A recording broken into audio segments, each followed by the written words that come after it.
مسلمان کو مایوسی جچتی نہیں، مسلمان کو اللہ رب العزت سے کبھی مایوس نہیں ہونا چاہیے، کیونکہ ایک مسلمان جس کے پاس اللہ رب العزت جیسی ذات موجود ہے تو وہ کیوں مایوسی نا امیدی کا شکار ہوگا؟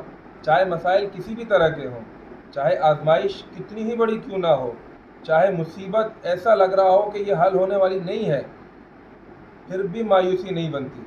وجہ یہ ہے کہ وہ کون سی مصیبت ہے، کون سی آزمائش ہے، کون سا مسئلہ ہے جو اللہ رب العزت کے لیے بڑا ہو۔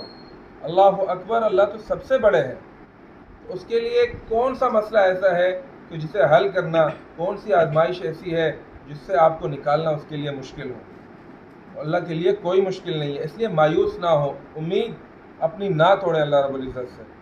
بھائی جنید جمشید صاحب رحمۃ اللہ علیہ کو اللہ جنت الفردوس میں اعلیٰ مقام عطا فرمائے، ان کی ایک بات مجھے ابھی یاد آئی۔ وہ فرماتے تھے کہ یہ اللہ کا کتنا بڑا کرم ہے کہ دعا کی قبولیت کے لیے ولی ہونا، نیک ہونا، عبادت گزار ہونا یہ شرط نہیں ہے، دعا کی قبولیت کے لیے تو مضطرب دل ہونا شرط ہے، بے قرار دل ہونا، تڑپ کے ساتھ اللہ سے مانگنا یہ شرط ہے۔ ان شرطوں پہ اللہ دعا قبول کرتے ہیں۔ بے اختیار آپ کی آنکھوں سے آنسو نکل جائے، پھر دیکھیں آپ کے مسائل کیسے حل نہیں ہوتے۔ تو مایوس نہ ہو، بالکل بھی مایوس نہ ہو، آپ کا غم جتنا بھی بڑا ہو اللہ کی قدرت سے پھر بھی چھوٹا ہے۔